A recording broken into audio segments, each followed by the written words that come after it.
Coming to you live from Roundhouse Studios in Knock'em-Stiff, Ohio.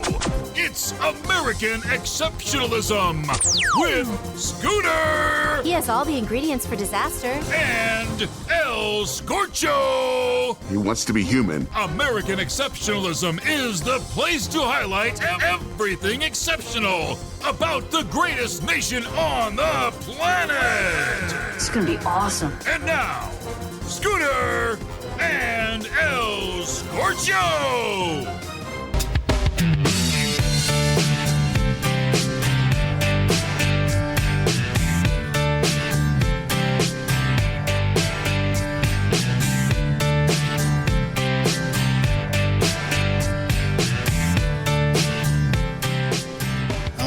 American Exceptionalism. Welcome back, folks. It's Scooter. I'm El Scorcho, and we're damn glad to have you with us. Good to be here. Yes, sir. Today a great day or what? I was driving around today. I was thinking, man, it's already November, but it was about a week and a half ago the trees just started turning, and it's like all of a sudden we're in full-blown color, right? It's not going to be long before you got to start raking that yard again. Yeah, I mean, I love this time of year. That's my favorite. Yeah. Absolutely, I mean, you got all kinds of sports. Yeah, you got all the. I mean, others outside of probably my favorite time of the year, April. Really? Yeah, because you got March Madness coming to an end. You got the Masters, a tradition, unlike any other. But that's my favorite time of the year: Masters and March Madness. But for me, this time of year is tits. It's tits, man. Oh, titties, big ass titties. No, it's good. It's man, you got baseball coming to a head with the World Series. You got college football, the pro NFL football, hockey's just starting up, and you got all the cool stuff. Just one big bowl. Yeah. Well, and speaking of hockey, in sporting news, in case you missed it, Gump Worsley knocked out cold. Wait, whoa, what's that name again? Gump Worsley. All right. This is going back. I mean, this is a black and white photo. Okay. So I don't know how long ago this guy played, but Gump Worsley knocked out cold by a slap shot after being treated in the locker room with ice and Budweiser. He pronounced himself fit for the third period. Ah, the good old days. Never knew that Budweiser had medical powers. It's a healer. It's a healer, yeah.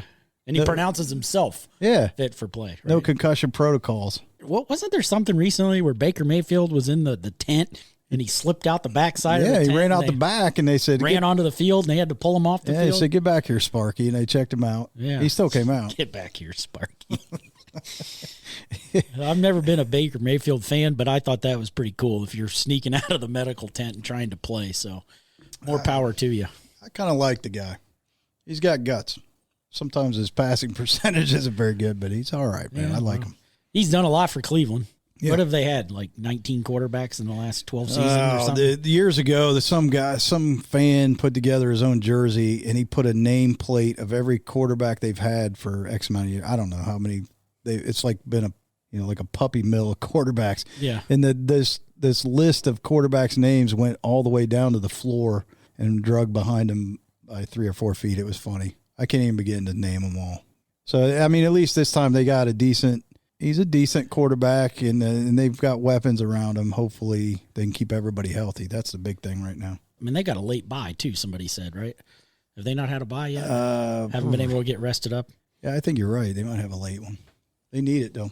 What else you got in case we missed? We got any comments from listeners? It's funny you mention that. As a matter of fact, we do. We've had some good feedback, the podcast over these number of weeks. Every once in a while, we get some guy that's, I don't know, got his head up his ass or something. But this one jumped out at me. I'm going to spare him the embarrassment. I won't name him completely by name. His first initial C, last name Minx.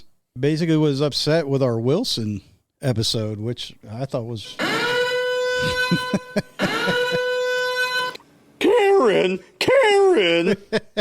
He was upset with our Wilson episode? Yeah, for those of you that might have missed it, he's a 22-year-old kid that is basically kicking ass, taking names, right? He dropped out of college, took an accounting of his own skills, and is starting to make a name for himself, and it's very uplifting, and I absolutely love the story. I don't know why Mr. Minks had a problem with it, but he He basically said we're trying to paint people that won't work as lazy.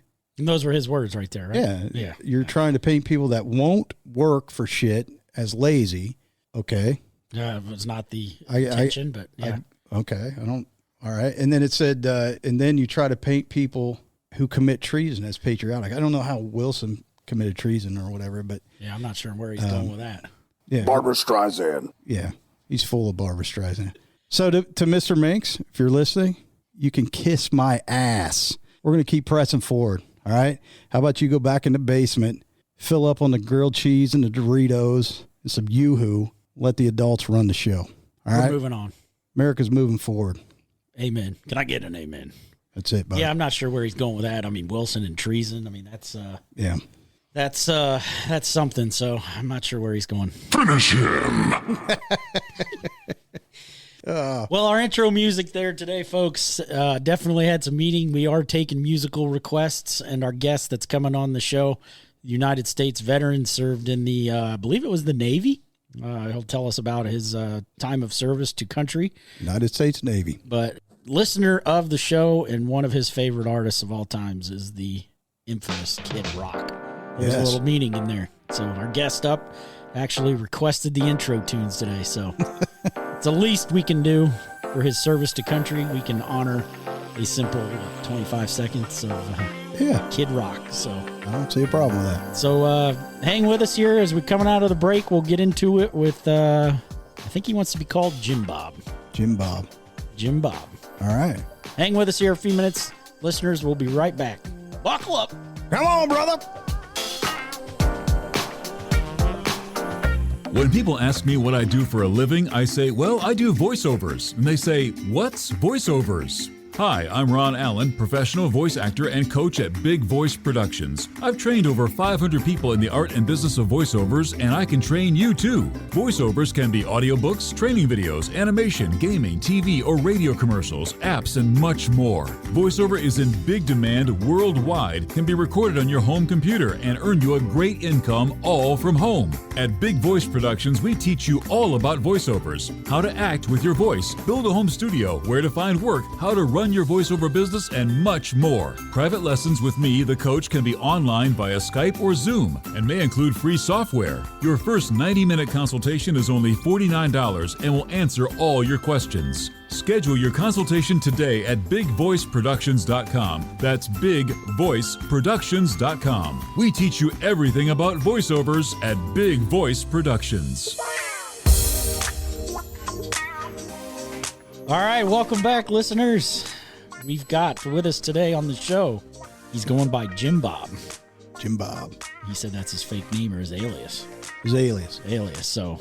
But no, this is one of my favorite times of the year because we can't say thank you enough to our veterans that have served this country, the families that have served this country.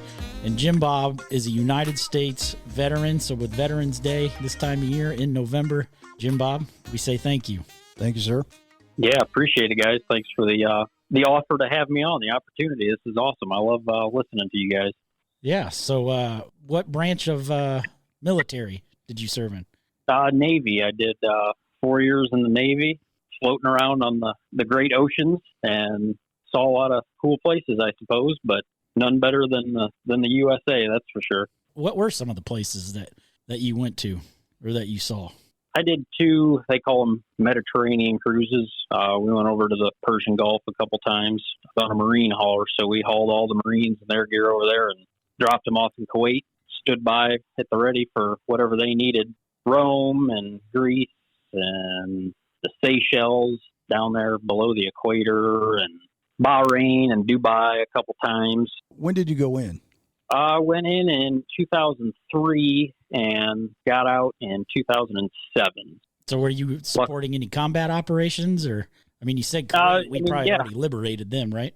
Yeah, we were all part of that. Like I said, though, hauling all those Marines over to do their thing. We just set off the coast of Kuwait, supporting them, and I guess missiles at the ready in case they needed some backup. So that was our mission, and I was in the communications department for all that. What kind of ship was it? I know you said you hauled Marines, but specifically what? LSD, which dock landing ship, so it doesn't really make any sense, but it was basically a big pickup truck. It had a helo, aircraft deck for helicopters on the back, and then a big old tailgate that dropped down. Drop that thing right on the shore, and all the tanks and Humvees and deuce and a halves would drive right out of there and onto land, and away they went to do their good deeds. So those guys are Marines are something else. I got a lot of respect for those guys. They work hard and ain't scared of nothing. That's for sure. Yeah, God bless them. So 2003. So you elected to serve. What, coming right out of high school? Yep, right out of high school. Had no idea what I was going to do. I was actually waiting on a scholarship for golf from Oklahoma State, and being small town Indiana, that never showed up. So I had to do something. So we elected for the Navy, and man, it was something I'd never even thought of. Wouldn't take any of it back now. It's got me to everything I've got in my life and to where I'm at in this point. So walk me through that whole process. I mean, you're in high school. You're not sure what you want to do. You had aspirations to play college golf at probably one of the premier college golf programs. Like you said, unfortunately, that path didn't pan out for you. But what was your reaction with mom and dad and the family when you said, hey, I'm thinking about joining the Navy? I was on a sales call with my dad, and the guy we were calling on asked me what I was doing. Told him I was waiting on that golf scholarship, and he pulled out a old Marine Corps ID, and he's like, when that doesn't work out for you, I recommend this route. And, well, sure enough, he was right. I just went to the recruiter. We talked to him. Boy, they promise you the world, Yeah. A Navy recruiter telling you that he's seen guys spend 20 years in the Navy, never step foot on a ship. Well, I know he was full of crap now. What else do you do in the Navy besides be on a ship? I had no idea what I was getting in for, but when you live, I live 3 hours from Chicago where basic training is, and I live 3 hours from Indianapolis. So when they picked me up at my house, drive me to Indianapolis to fly me to Chicago, I knew I was getting in for a real treat, because that didn't make a whole lot of sense to me even then. So that's the long way. Yeah, it explains a lot about where everything is in the world today. So, oh my gosh, that's funny. But so you saw the world on somebody else's dime, right? Oh yeah, back then they took good care of you and saw a lot of places. Played night golf in Dubai and Bahrain, and a lot of things that I would no way in hell ever would have done on my own. I mean, I wouldn't pay to go back there either, but got to see a lot of cool things. Still got a few friends that I still talk to and keep in touch with that kind of got a special bond with. So great experience, and it's something I'm going to be pushing for my kids to do, depending on the administration at the time. I got a buddy that I work with. He's in the Air Force. You mentioned Dubai. He said that was one of his favorite places that he's ever been stationed in. Yeah, that place it's ridiculous. I mean, indoor ski slopes. I mean, you can, it's desert. It's hot all the time, but they got skiing indoors, and golf courses are unbelievable, and just exotic cars everywhere, and they make their own islands over there, and it's a pretty neat place for, just seeing stuff you won't see here, that's for sure. I mean, circling back around, there's been some headlines even coming out of the golf world, right? That Saudi Arabia is supposedly funding a potential new professional tour, or have you heard anything about that? No, I haven't. Well, you've been preoccupied the last week or so, haven't you? Yeah, busy with a new addition to the family. I was thinking when we were over there, the Omega Dubai Desert Classic.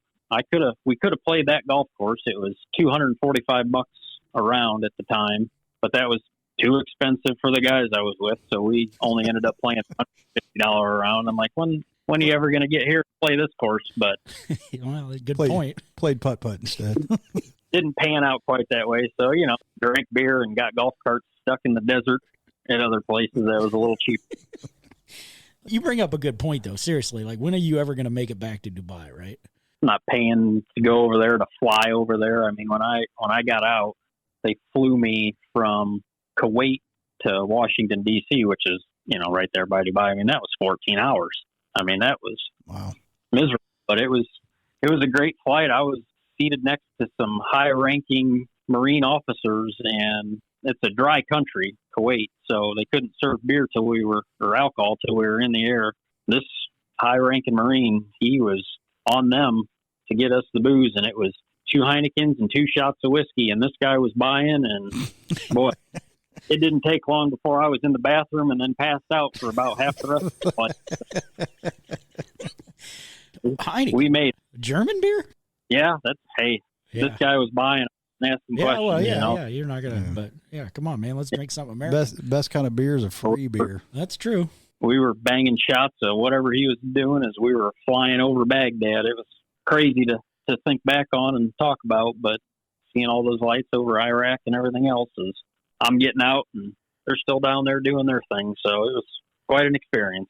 Well, we got a couple more things we want to get into with you. So I know a lot of our listeners and it just seems like the American public is kind of, I don't know what the right word for it is, disgruntled or displeased or upset, and everybody's range of emotions. It's all over the place. But what's going on currently with our debacle in Afghanistan and everything with the American military and these American people that are left behind over there in Afghanistan, and we've got some hostages in Haiti. I mean, what's your opinion or thoughts that's kind of going on with the U.S. militarily? Yeah, I mean, you said a bunch of it. I'd start with pathetic, but I mean, it's the same as it was from 2008 to 2016. And I was working for the Marine Corps at that time and saw a lot of good Marines getting kicked out for no reason. And it's the same thing they're doing now. Just this administration doesn't have any respect. They don't care. They're the party of unity and want to do all this great stuff. And it's all lies and garbage. And it's the same way it was back then, 2008 to 2016, which is glad I got out in 2007, but 2016 to 2020, if Commander-in-Chief would have called me up and needed something, bet your bottom I'd have been right there for him. It's just sad to see, everything that's going on, and now all the threats of, if you don't get this vaccine, we're kicking you out. Dishonorable discharge. I mean, it might not be that, but it's the threats, the disrespect, not being appreciated for everything that goes on. It's very sad to see. Yeah, I mean, we're coming up, right? I mean, almost a year since the last presidential election, and it's just amazing how quickly America lost that show of force or show of strength, across the globe. And, it upsets a lot of people, and, that had served in the past, like yourself, that are kind of sitting here going, what did I sacrifice for? Yep, exactly. I spent better part of a year total over there doing my thing, and what was all that for? And these, young kids today over there and getting killed and for no good reason. It's pathetic, and it's sad to see. And our high up brass leadership is failing everybody, setting us all up for failure. But you can't tell them that. Hopefully, I know we got some elections going on tomorrow. Actually, hopefully, different parts around the country. Hopefully, we can start to turn something around. Yeah, we'll see. See if we can get past the cheating games. After you got out, you said you were working for the Marine Corps? What was your MOS when you were in the Navy? In the Navy, I was in IT, which is previously radio men. Did all the communications from radios to satellites to the onboard computer network and stuff. It was fantastic. It was 12 hours on, 12 hours off, and in the air conditioning. So, Man, I had it in the shade, especially over there in the desert where it got really hot. Post-Navy, you got out of the Navy. What did you venture into?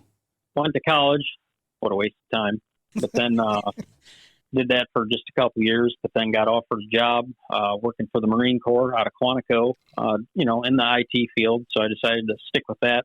Pays pretty good and usually an air-conditioned, good working environment. So I supported the Marine Corps for a couple years down there and then moved back up here to northern Indiana to continue to support the DoD. Pretty much my entire adult life has been supporting the Department of Defense. So, well, and it's an important function too. I mean, IT, because if you look on a previous episode, we were talking with a listener and a guest about how connected the United States is. If you look, we were talking about fridges and washers and dryers and everything being connected to the internet. And correct me if I'm wrong, but that is a potential threat to the security of the United States of America. Is that not? Am I far off in saying that? Yeah, absolutely. Gee whiz, new fancy cars. You're gonna be driving down the road and somebody else is gonna take over the wheel at some point.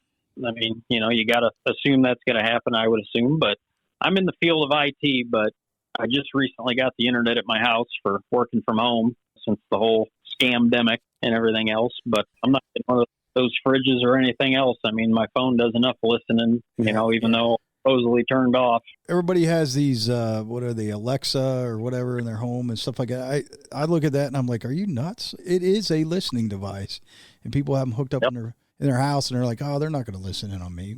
And they've already proven that wrong. It can, Right.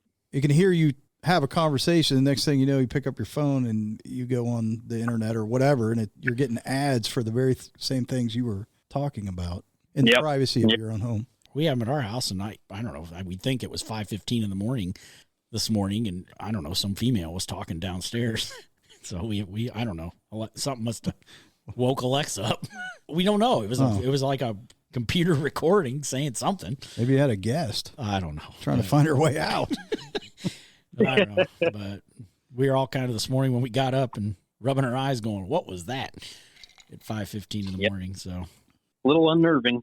Yeah, that's the truth. But I mean, I've heard from people out there that maybe war that we fight won't be fought with missiles and guns and aircraft and tanks. It'll be fought with computers. I mean, is there any truth to that? Yeah, cyber warfare and cyber threats happening every day. It's just not stuff you hear about too often, but who knows? Who knows what we're getting into? Because right now on this date, it's everything's uncharted waters at this point with everything that's going on. That's for sure. I've served my country since I've been 18 years old and for the last 20 years. And now I'm being told if I don't get their vaccine that I'm getting fired. I mean, that's the choice I have to make right now when it went from I'm not getting Trump's vaccine to now the vaccine's good, but we're not going to mandate it to now here we are in all less than a year, and for you just had a new addition to the family, you said, right? So yep. How many kids total? Yeah, 2 kids, both under 2 years old. So I got, and you got to make that choice. Yeah, and that's the choice that I'm facing right now. So it's kind of back to that pathetic, unappreciated, as we were talking about earlier. And it's just, what have I devoted? I mean, this is what I'm devoting my life to, I guess, as a public servant and serving my country. And now here I am. Thanks a lot. Yeah. Well, if you go back, I mean, it wasn't that long ago, but you go back when you were 18 and kind of figuring out what you want to do. I mean, do you have any words of wisdom? An 18-year-old boy or girl that might be sitting out there thinking, contemplating?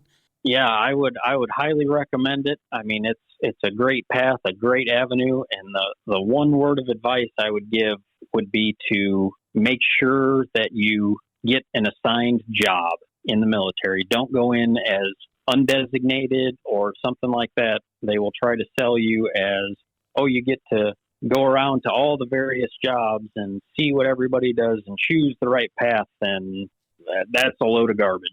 I don't care what your job is. Just pick a job, whether you want to be a cook or in IT or in some other electronics or in the engine room or something like that. Speaking in Navy terms here, just pick a job and you can change later. But if you don't pick a job, you're going to be cleaning and painting. That's all you're going to be. You're going to be hanging off of the side of a ship, painting it all the time. That's all you're going to do. And then when you get done painting, you're going to have to go and remove the paint and then paint over it again. So start all over.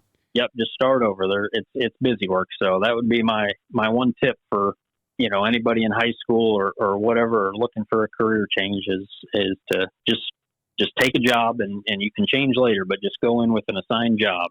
I was going to say, that sounds more like McHale's Navy, not U.S. Navy. It is busy work. You always got to be busy. They always got you doing something. That's for sure. That's good stuff. It's actually really good advice. Yeah. I got a question for you. So you look at today's household, we talked about Alexa.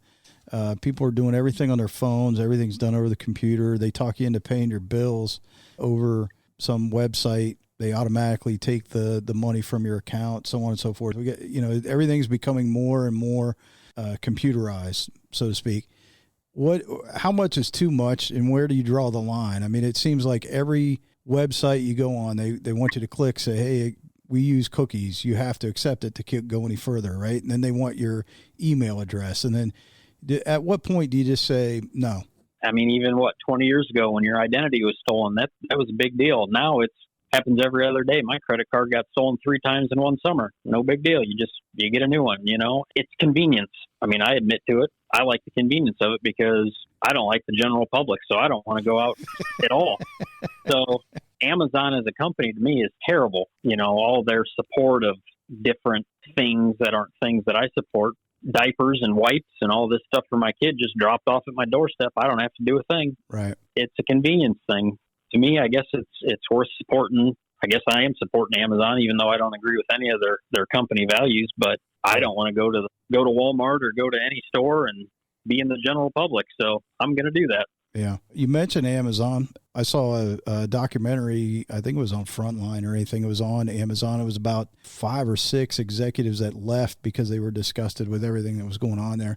And the basic crux of the story was that Amazon has gotten so huge and they're so integrated in everybody's lives that they say, well, why don't we go after them as break them up like they would a monopoly, like they did with the airline industry and things like that. And they said the problem with Amazon is they are the industry. So how do you break up a company that basically runs everything? And they truly are in everything. It's not just delivering a pack of charging cords to your house. I mean, they're in the information gathering, they're into servers, they're, just on and on and on. And that's a huge question because there is a huge convenience, right? Like you said, but then at the same time, I really don't agree with this company, and I agree with you on that. But how do you say no to something that you rely on every day? And that's the hard part, because I live kind of far away from a city. So if I need something specific, I either got to get in the car, burn all this, over $3 a gallon gas now to go down to the city, to where cities are terrible. I don't like them. And even more people, get mad at the people in the left lane going slow and all this thing, or I can just get on the computer in 2 seconds and have it shipped to my door. So a stress reducer, keep me sane, I guess, versus doing it the old fashioned way. You are giving them the keys to the kingdom. And they got my credit card. They got my address. They know what I buy. But I guess that's just what we're giving up by doing it. Depending on what you have in your house, they get to listen, on your conversations. And then I don't think he has any Alexas in his house. Well, I'm just saying, some people are that deep into it, and don't realize it. Yep. Talking to the refrigerators and smart this and smart that anymore. What do you do? I got to tell you, Joe, it's been a pleasure here. And again, I can't say thank you enough. I mean, here we are, November, Veterans Day coming up and approaching Veterans Day, and who better to talk to than a true veteran? Yeah. So. Yeah, I appreciate it, guys. It does mean a lot when people appreciate you. Yeah, and it's the least. To me, it's the least we can do, because again, you are part of the 1% that put on the uniform to go out and provide that blanket of freedom that my family sleeps under every night. So. Yep, we all do, and it's a constant fight, and we all know that we're really fighting for it right now. That's what they want to take away. So it's almost a helpless feeling, because you don't know what to do. So yeah, all the people serving and all of them, the young kids thinking about it. I mean, I don't know what to tell you with the current administrations, but it's definitely something I would recommend, and it gets you set up the right path in life. That's for sure. Well, that says it all right there. I mean, because we talked here tonight about what's going on currently, but you said you'd do it again. Yeah. You said, you would have, the last 4 years prior to the previous administration, if your phone rang, you were suiting up. Oh, 100%. If Donald called me up, no question in my mind. I mean, 2 kids and everything, but if the man calls, especially a guy like him that knows and appreciates, he's not wasting his time calling you. So. All right, my friend. Well, you've got a 5-day-old there, a daughter that's 5 days old. So I'm sure you got your hands full. So yes, sir. We'll let you get back to your evening. I mean, again, we appreciate you, appreciate your wife, your entire family. Yes, sir. Yes, thanks, guys. I really appreciate the opportunity. This is fun. Hey, thanks for being with us. Yeah, thanks. And as you know, you're a listener, so stick with us, listeners, as we're coming out of the break. El Scorcho's got something biting his crawl. He's going to get into it on the airing of grievances. Don't know what it is yet, but I don't even know if he knows he's handling the airing of grievances this one. So I guess it's me. We'll catch you here in a few minutes, listeners.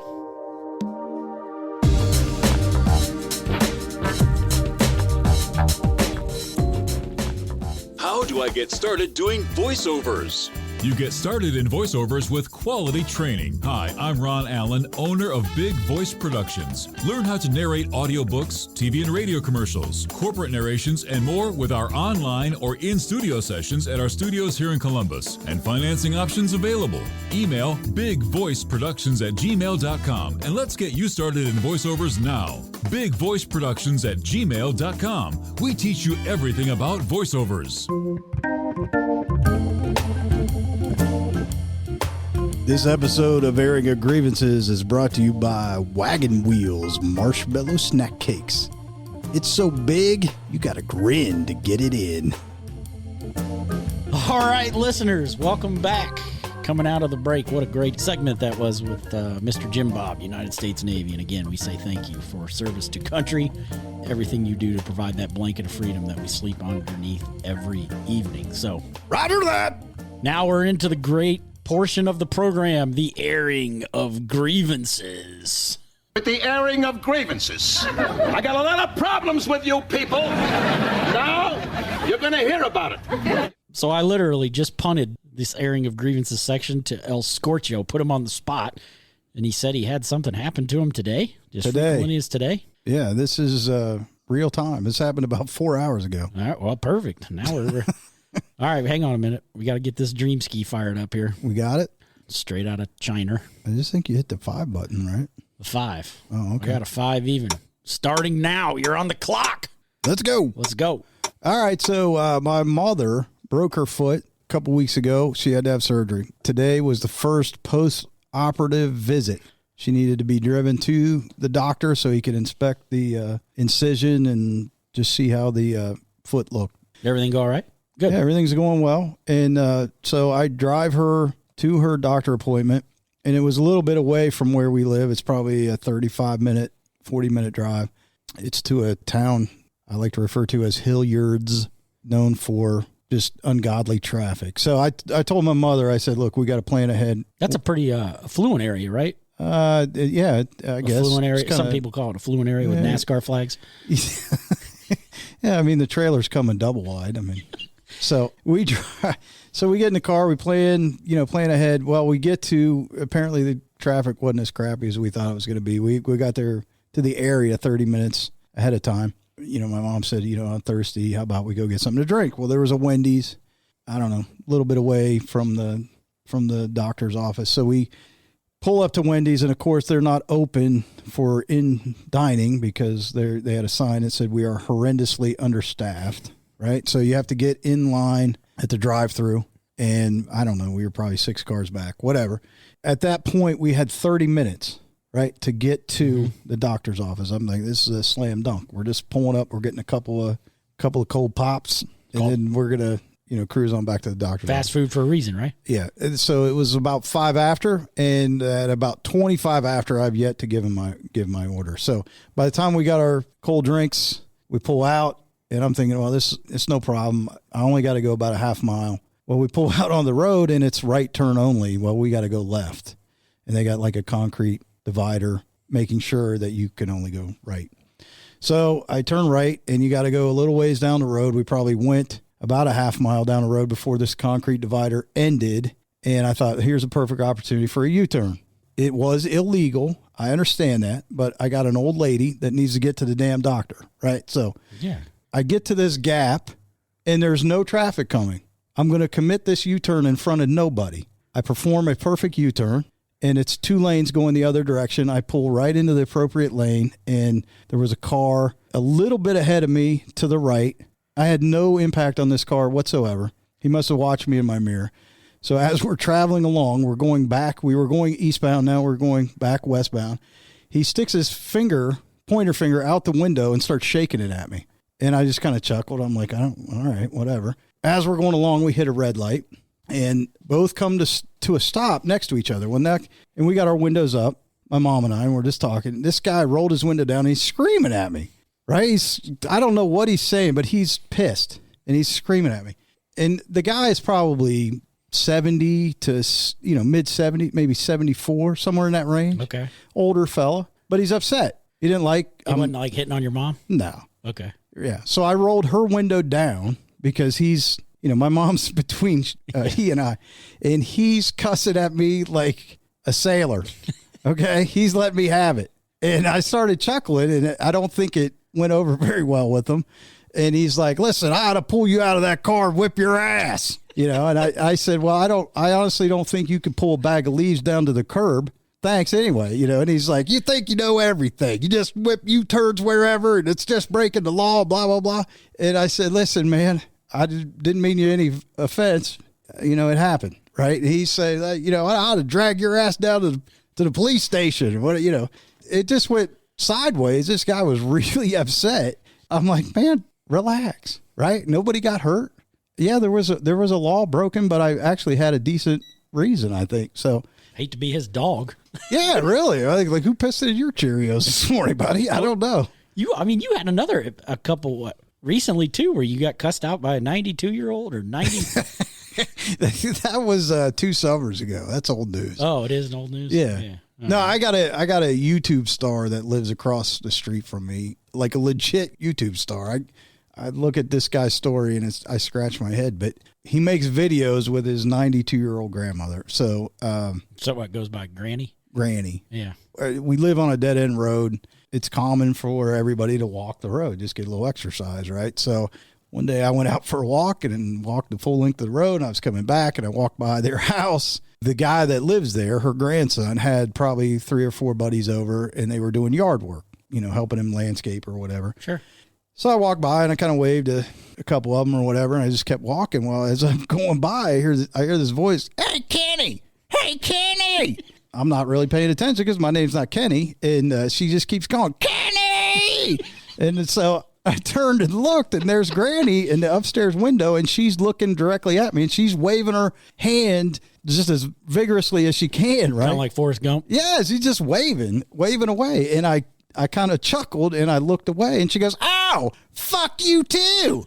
And I was really started. And then all of a sudden somebody in the yard goes, "Granny, it's not Kenny. It's not Kenny." And she's going, "What? What?" He's going, "It's not Kenny." And she goes, "Well, it looks like him." So that's my neighbors, man. Well, what is it with you and old people? I don't know. I mean, someday I like to be one. I don't know what the problem is. Wow. I just try to mind my own damn business. You're going to get in a scuffle at a stoplight. And you're going to have the homeowners association after you because you got into a scuffle with Granny. I don't get it. I just try to be nice. That's all. These are real world problems, folks. Oh, my gosh. That's a good one. So, actually, your time expired about a minute or two ago. That was almost perfect. Yeah, so. All right. Thanks again, listeners. Please check us out on Facebook, website, American Exceptionalism, pdcast.com. Again, it's not podcast, it's pdcast.com. American Exceptionalism, pdcast.com. Keep the comments coming. We love it, and we'll look forward to getting after it again on a future episode.